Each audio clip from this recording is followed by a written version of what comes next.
Hi, I'm Bob Shea. I'm Chief Investment Officer at Dynasty Financial Partners, and welcome to another edition of Teeing Off with Titans, conversations with some of the industry's best investors. Today, I'm really pleased to have Eli Horton, Managing Director at TCW. Eli manages TCW's powered ETF, Transform Systems. Just by way of background, we've been an investor in Powered from the beginning. It was actually a ticker called NetZ at the time, and it was a company called Engine One before TCW bought it. But this is one of the rare examples of a due diligence meeting where I was so excited, and not only did I buy it personally at the time, but we really dove into the strategy and got in early. We were an early investor in this, and it has been a real winner for us. And anyone who's in our model portfolios or in our OCIO has known that this is a thesis that this systems transformation is really just a big mega trend in a macro mega trend that we use your strategy to get exposure in. So thrilled to have you. Good to be here with you. Teeing Off with Titans, as you know, has the golf metaphor, which, as you know, I grew up around the game of golf. I was a caddy. I played a little bit, but really as a caddy, I learned a lot about the game of golf, but I also learned a lot about people. And people who play by the rules, people who don't play by the rules, and how that may how that may affect their behaviors and other things outside, but also golf as just a framework for course management, risk management. Having, as an investor, a short memory is a good thing. Do you see any kind of similarities between golf and investing in your career? I think there's an incredible amount of similarities. First of all, thanks for having me. Good to be. I am looking forward to this conversation. There's an incredible amount of similarities. I think in golf, look, you're out there, and if you're a great golfer, you're hitting 70 shots or so. And even of those 70, I think most of your shots are probably below what you would have hoped, below the standard you set for yourself. And so there's a lot of misses in golf, just like there are in investing. It requires an incredible amount of emotional and mental resilience. I think it requires a short memory, to use a phrase you threw out there, and a lot of focus on what you can control. Same as investing. Great stock pickers get it right maybe 55% of the time. Most folks on CNBC would lead you to believe otherwise, but that's about the number. Yeah. If you're great. So you have to have short memory, focus on what you can control, mental resilience, a lot of similarities. Let's dive in because, again, this has been, an exposure for us here at Dynasty that has been a good one, and I wanted to get your story. You've been with us before in the investor forums and have really done an amazing job. But tell me, when people think about Powered and they think about your exposure, sometimes it gets confused with energy transformation purely, or even climate change. Tell me a little bit about Transform Systems, what the real focus is, and currently, what you're excited about. You have to zoom out a little bit, because I think at first blush, folks will oftentimes take Powered and put it into narrow buckets, and there's nothing narrow about what we're doing. We formulated this hypothesis 4 years ago or so, that the world is transforming how it sources, how it produces, how it transports and consumes energy, and that this transformation would take decades. It would require trillions of dollars of capital. The easiest way to think about this is fossil fuel to some sort of renewable power source migration. So it's this huge change, and it's not just energy. It sounds like energy at first blush, but we have to change the grid. We need picks and shovels to do this. We have to change the aerospace engines that are in the fleet today. We need new semiconductor equipment. Everything has to change. And so it's a really, really broad system. It is, I oftentimes would call this non-discretionary, this transformation. It's not a cyclical theme. So it's very broad, multiple decades, non-discretionary, massive amount of capital. Yeah, I'll tell you that the way I've thought of it is, and what you got me behind when we first met was I like, as a macro investor, I like riding big tailwinds, big tailwinds, spending tailwinds. And we talked about the need for more capex for a lot of reasons by companies. And this has been, we build portfolios in the equities side, but using cheap index where it makes sense, a factor tilt for where we are in credit market cycle, and we're really careful with where we choose active. And active's been very difficult. Finding active managers that can outperform what you're pointing them at has been a challenge. You've been able to do that for us, and thank you. You've been able to really deliver, and you've done that in years where the market concentration was very dominated by these mega tech platform companies, and you've been able to beat the market without really any exposure to them. Tell us a little bit about how you do it in a pretty concentrated way, but take us for a little bit under the hood. We're trying to find tailwinds that are underappreciated by the market, and I think this broader systems transformation is a huge tailwind. But then there are individual kind of sub-themes that fall within it. So we've had a large investment to power and electrification of the grid. That's been a nice tailwind. There's others in the portfolio. When we started the strategy 3+ years ago, the United States was at 20-year lows for capex to sales ratios. We were at this constraint of capital being invested into the economy. We'd gone through a whole digital trend for a couple of decades, and many industrial companies, materials, energy, the actual literal physical goods had been underinvested in for a long time. So you have this chronic cyclical underinvestment. And then we've talked about this before, but I think that there are very strong secular trends for capital reinvestment in the world, whether it's energy security, the security of AI and technology, whether it's reinvestment in defense globally, new manufacturing being built locally, not just in China.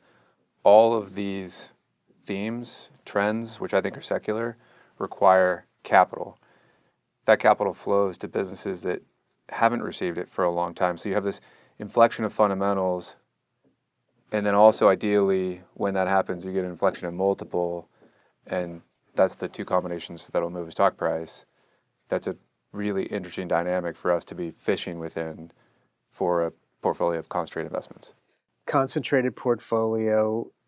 Tell me, take me into one of your holdings. What you're hearing.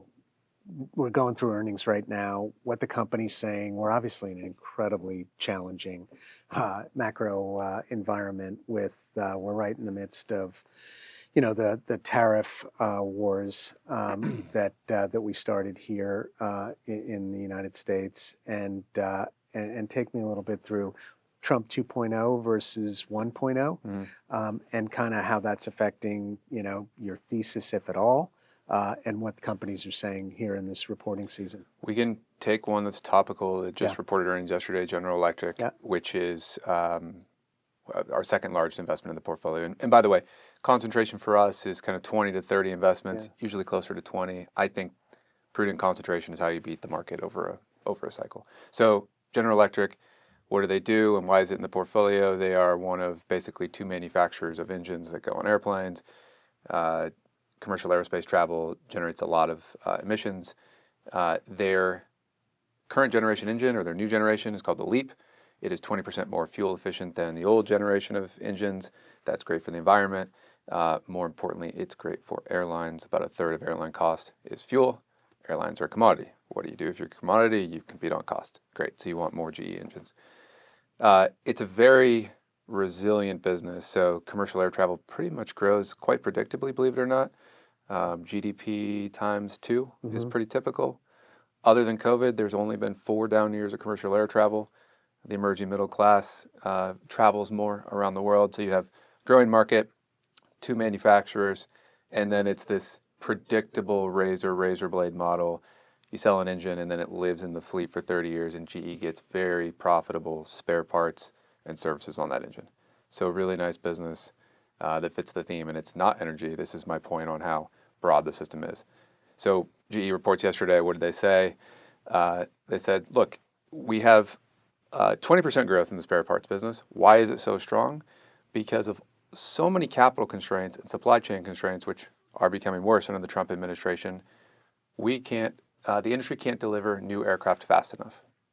So the fleet of aircraft that is currently flying around the world is about as old as we've ever seen. That's more spare parts, more services for GE. The longer these planes stay in the market, these engines stay in the market, the more money they accrue. So some of these bottlenecks are really starting to emerge as the world's trying to invest capital to solve them. That accrues to GE and hopefully some other businesses that we own. They also called out about $500 billion of a headwind from tariffs, which I think is their best conception of what might play out, but candidly, we don't really know. What we do know is they have pricing power. I think they'll manage it as well as most can. Just circling back to the question of Trump 2.0 versus 1.0. So far, very different. What are your thoughts on the Trump trade policies? Okay, so this is certainly a hot button topic, but critical for our economy and certainly for the markets, given all the uncertainty we're dealing with. Trump 1.0 was interesting, and I think the trade policies were, on the whole, a good thing for the country. We raised a couple $100 billion of revenue. We protected a number of industries from anti-dumping, notably out of China. It also started to set into motion the importance of having supply chain resiliency, localized manufacturing. I think that was generally a good thing. What we're doing now, and the administration seems unusually or surprisingly emboldened to act in this way, but one thing we're doing now is I think acting incredibly irresponsibly by wagering the financial health and security of Americans on a global trade war. We have put at stake the retirement accounts of many Americans, the jobs of many Americans, and we are self-inflicting a lot of pain just to balance global trade. I think we can mostly agree that more balance would be a good thing for our economy, but how we're doing it is where I take some issue. Rather than focus on China, we have decided to throw every other country into the world, including our allies, into the mix and put ourselves on a bit of an island with no friendships around us. And so I think the tactics draw some scrutiny, or should draw some scrutiny. I think we should be approaching it differently. But as investors, we have to play with the cards with which we are dealt and to look for the best opportunities in that set. So that's what we'll do. Yeah, no question. Rarely is an event as telegraphed as Liberation Day have such a large outsized impact unless it completely blindsided or fooled most folks, and it surely did. You always worry about unintended consequences of something like as shocking as this. There's the what's happening now versus hearing anything from companies or any visibility you're seeing as to what those possibly could be? Companies are responding similar to how they did during 2020 when we were at the height of the COVID pandemic. Not quite to that same degree, but the uncertainty that is swirling around and the murkiness of the crystal ball is starting to rhyme with 2020. So what are businesses doing? They're just pausing and they're waiting and they're saying we don't know. And they're slowing capital investments. We've seen some companies not buy back their stock and hoard cash. That's human behavior. That is what we should expect. That when we don't know the rules of the game, we don't know what the world will look like, we just pause, we focus inward. And I don't know if we'll go into recession. I think most economists would say that's probably more likely than not. If we do, that is a very self-inflicted outcome. Yeah. And I think it warrants scrutiny and criticism how we're approaching the tariff dynamic. Just going in a little different direction, and I talked about earlier the stock market being pretty incredible discounting mechanism of future news. I would argue that the correction that we're seeing that was accelerated by the Trump tariffs started last year We had, terrible, terrible underperformance of small caps. And we had into year end, the value factor trade down 14 days in a row. That has never happened before, ever. And, uh, and then we had, kind of in January, the DeepSeek news, which really rattled, then shook up finally the cap, concentration at the top of the indexes in the mega cap tech names. And yes, the Trump stuff has compounded it. So I would say the market was sniffing something out in advance of this, and that, you know, this just happens to have accelerated it.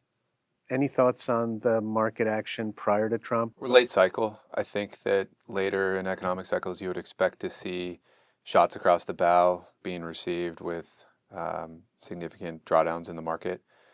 There's been a variety of them. What we have to do is again sort of ignore noise.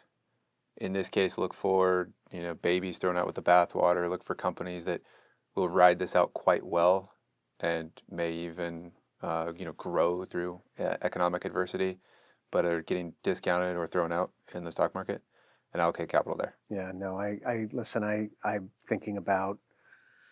totally thinking about after 2 years of kind of grind up markets led by market cap, I'm really kind of excited about some of the value that's been uncovered in this kind of episodic volatility, this recent bout, and the extent of the damage.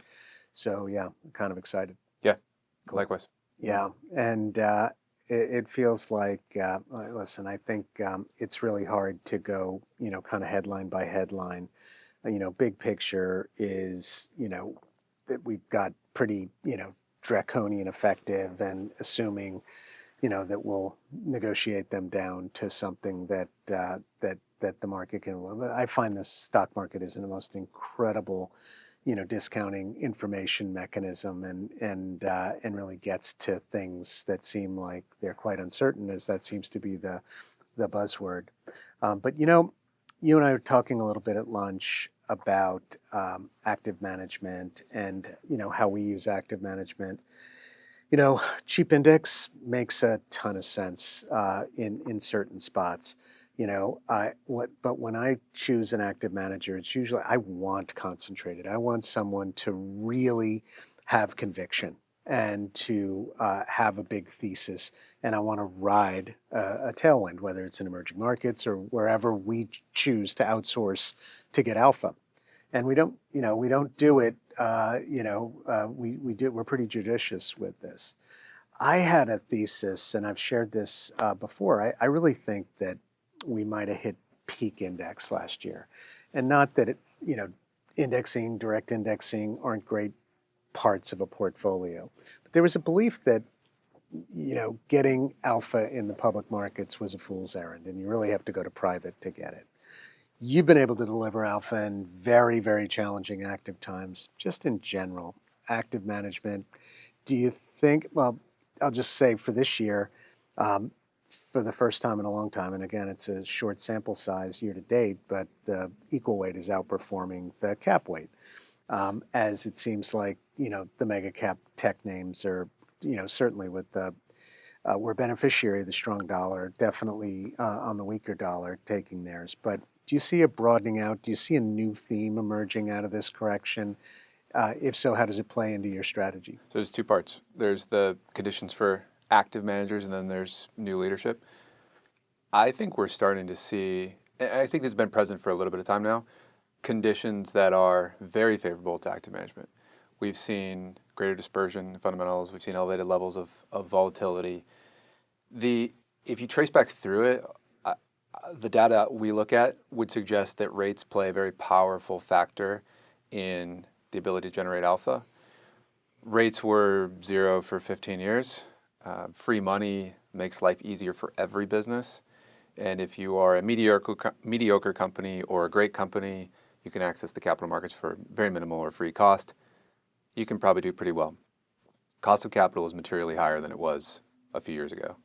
And what we are starting to see is that is distinguishing the haves from the have-nots, and that is separating the fundamental trajectory of companies, and the market starting to follow those fundamentals. As an active manager, as stock pickers, we're focused on the fundamentals and trying to develop some understanding that we think we have a reasonable ability to predict multiple years down the road.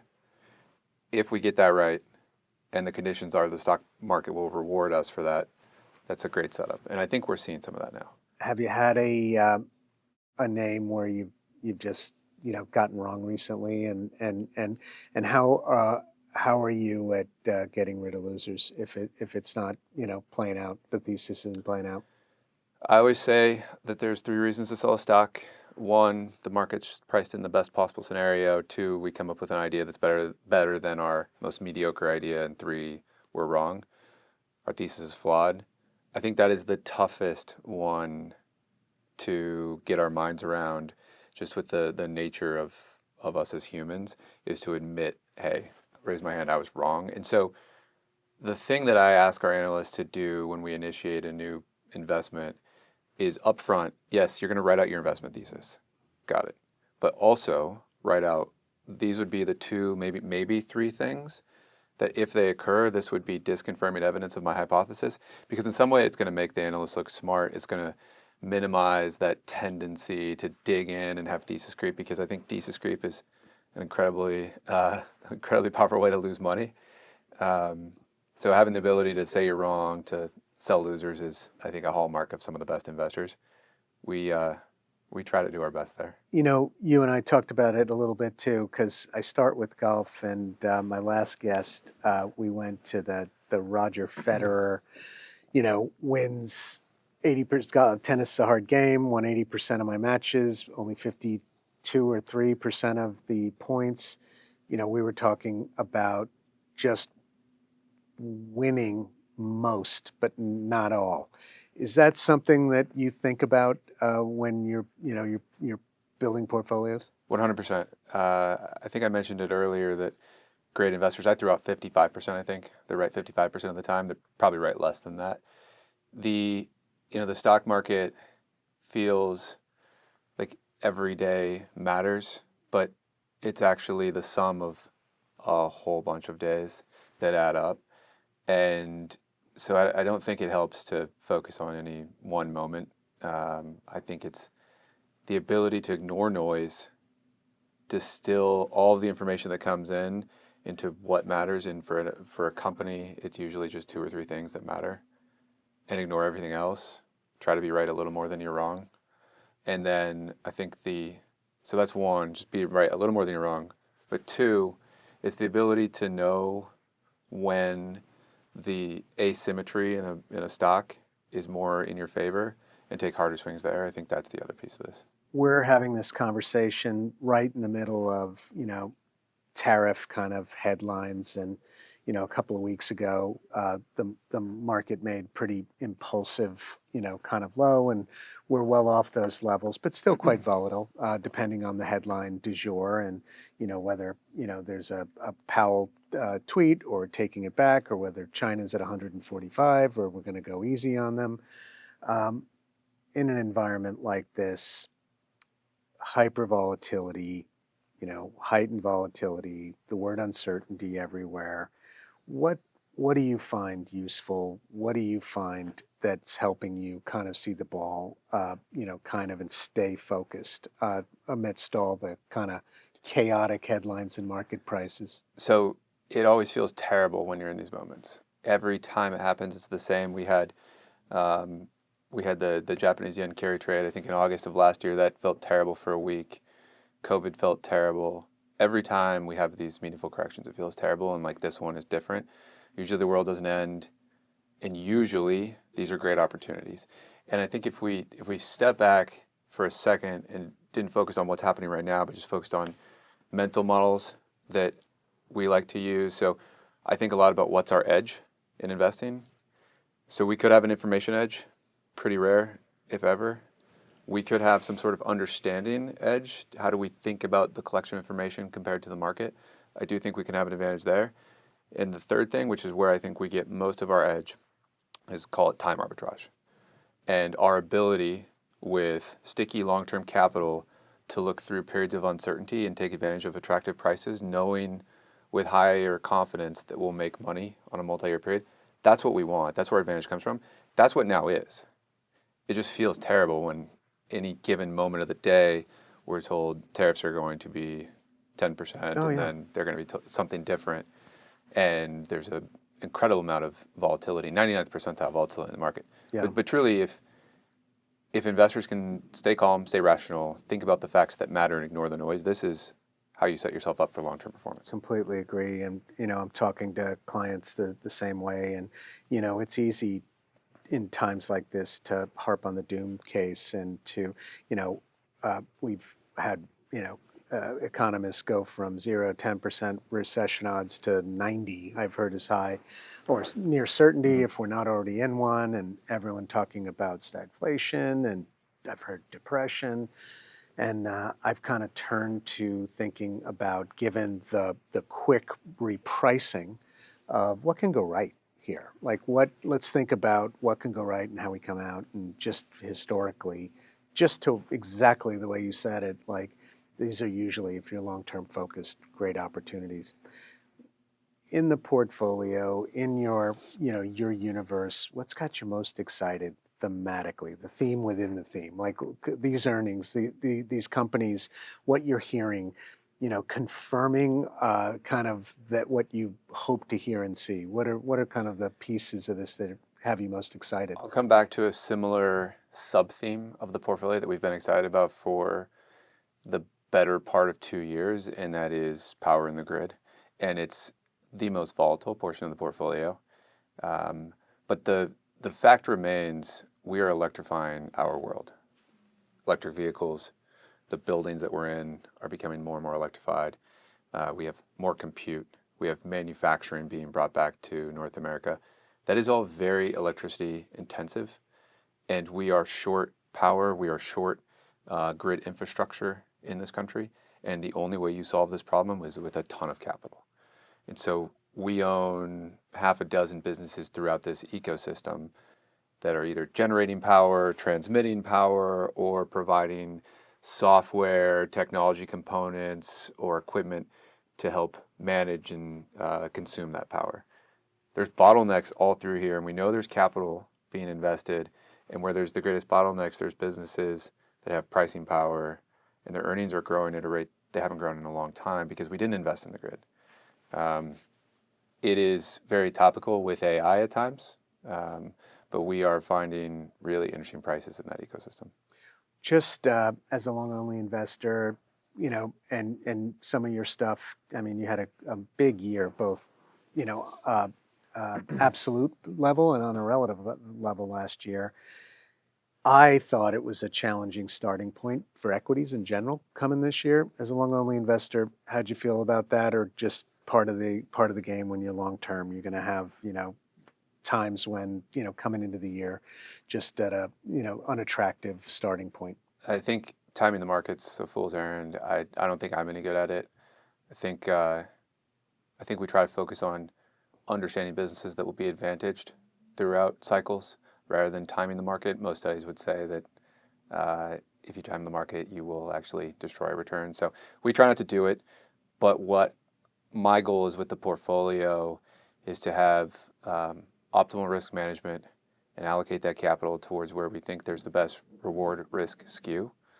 But generally, we're fully invested. I just don't think we'd add value if we timed things. I have been so incredibly excited about like this kind of bringing manufacturing back and expressing the view through you all on this tailwind, and I know it's really helped our portfolios as well.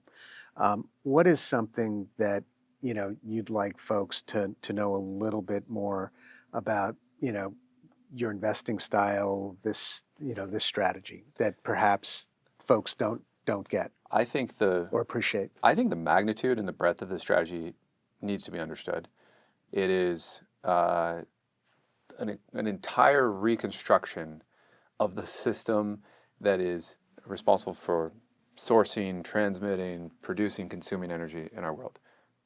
Think about what that means. And we had these goals of reaching a net zero state, meaning mostly renewables by 2050. It won't happen. It's going to take longer than that. So we have decades of duration.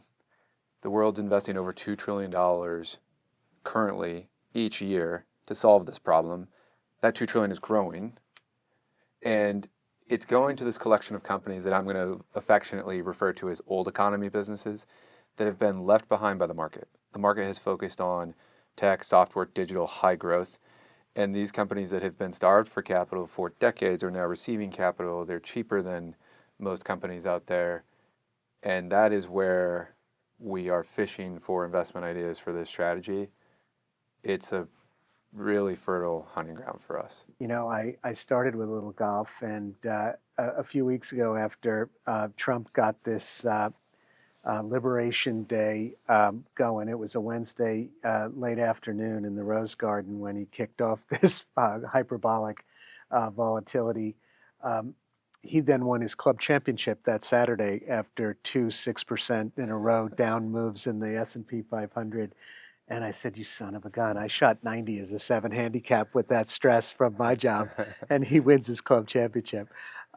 Bringing it back to golf to kind of close, because this has been a great conversation. One of the things I like to do is, you know, I'm going to send you to, again, metaphorically, not really, to the Oak Course in St. Andrews, which is a lovely walk where they send twosomes out from the Royal and Ancient.